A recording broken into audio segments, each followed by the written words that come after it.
Hi, everyone. Let me go through the questions, answers, and rationale, excuse me, for exam one in our class. And I'll spend a bit more time with the rationale given this is the first exam. Okay, so first question has to do with the white coat syndrome. Which of the following statements characterizes,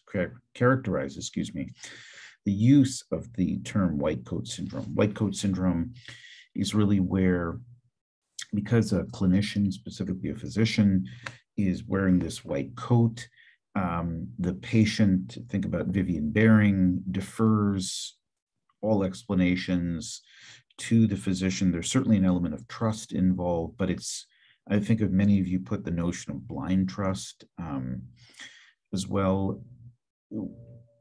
So that's essentially, you can see many examples of that through Witt specifically. But which of the following statements characterize the use of this? Now, I think many of you actually chose letter B. The most important element in the patient-healthcare professional relationship is trust.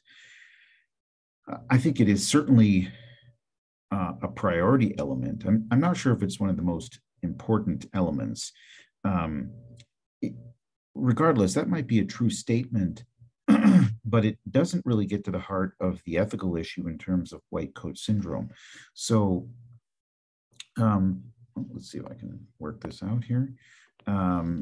Letter A, doctor, if you were me, what would you do? Essentially requesting, suggestions, recommendations, or response from the physician, deferring to the physician.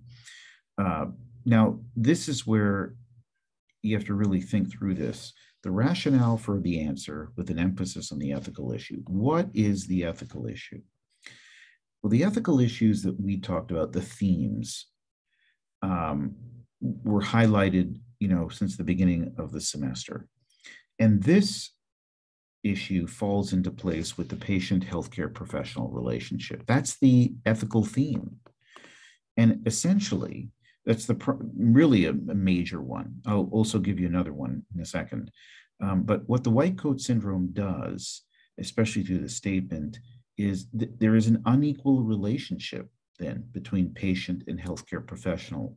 Now, it might never be totally equal, but through this white coat syndrome concept, the patient defers and essentially blindly trusts. But that's not the ethical issue. The ethical issue falls into a change or an imbalance in the patient-healthcare professional relationship. Another way that you can approach it is through another ethical issue that we've emphasized, which is autonomy.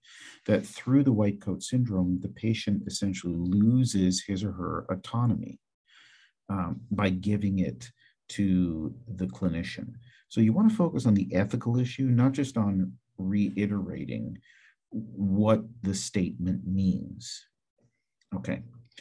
Second question has to do with the PCAR reading. There's no algorithm for empathy.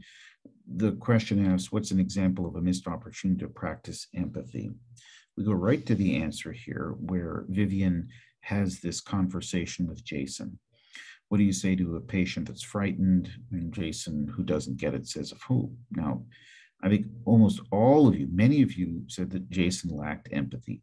Absolutely. Empathy, sympathy, he lacked it. He just didn't get it. He was much more of a researcher. The problem is that's not really the focus of the ethical issue. What's the ethical issue again? You can go back to then the patient-healthcare professional relationship, really, because it is really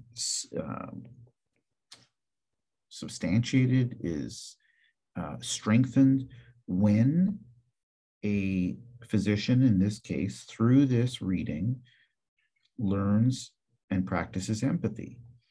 It really strengthens that relationship. So the ethical issue falls back again to concepts that we've talked about, but you've got to connect it.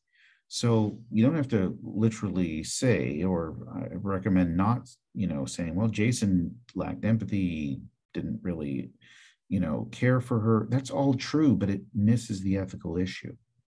Okay. All right. So, whoa, sorry about that. So let's go to question 3.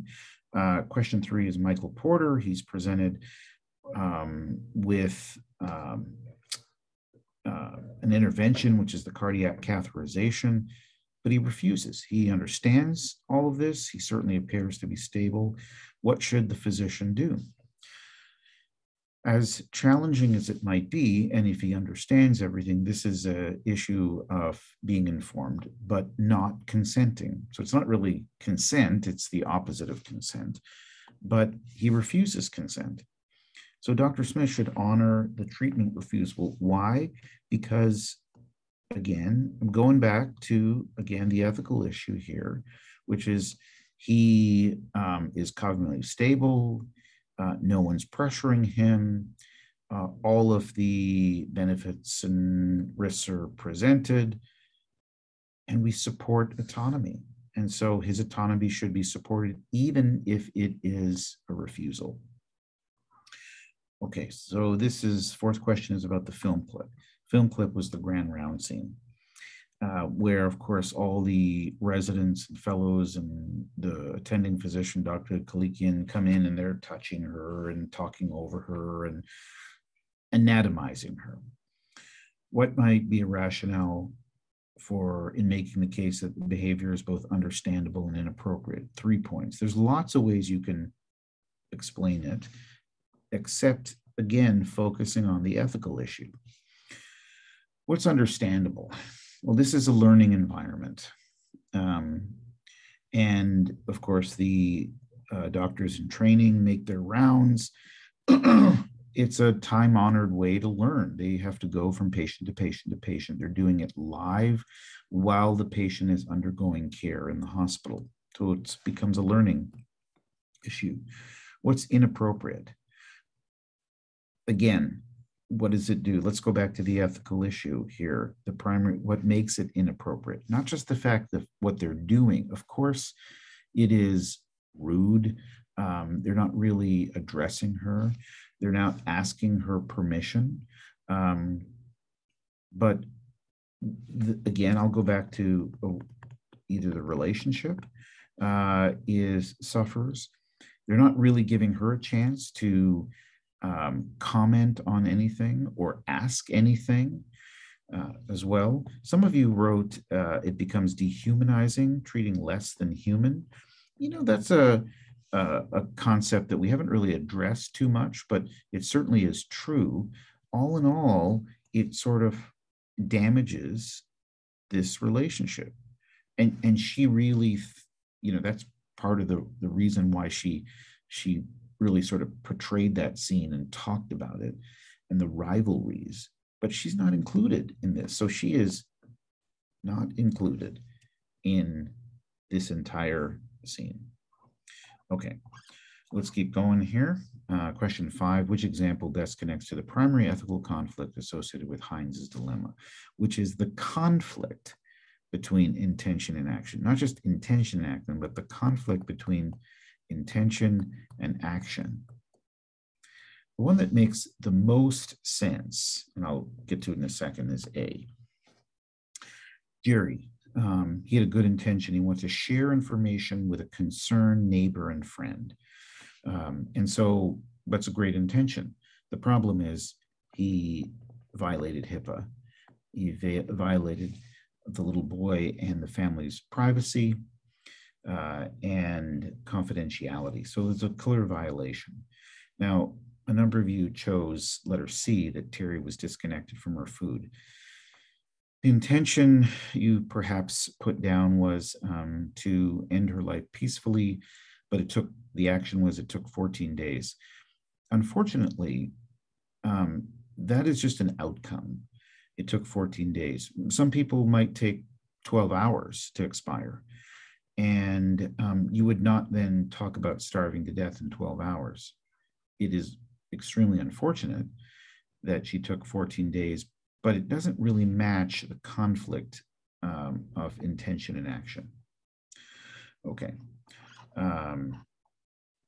This is John Donne's Holy Sonnet, number 10. How does the last line of the sonnet best relate to how Vivian chooses to deal with her illness experience? Again, focusing on the ethical issue. So the last line, which I don't have in front of me, is death, thou shalt die. Now, again, this is not an English, 17th century English poetry class, but it relates very much to the fact that Vivian decides to be DNR. Why does she decide to be DNR? First of all, the word decide should give you a clue. She chooses to be do not resuscitate.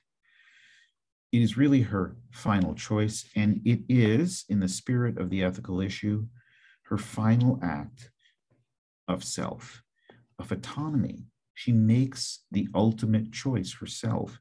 She essentially decides how she's going to die. And that really gets to the heart of it. So, death, thou shalt die. She conquers death, but it is about the idea of making her choice, decides her choice, autonomy.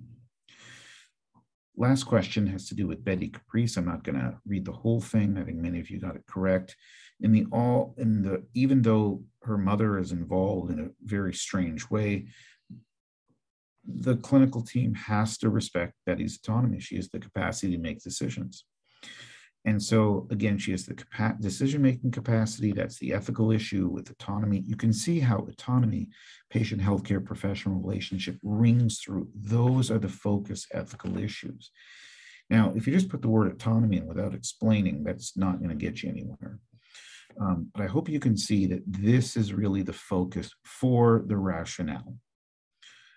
All right, everyone. So I'm going to let you go. Let me know if you have any questions about your exam particularly. Look this over, but certainly ask me any questions. Thanks very much. Bye.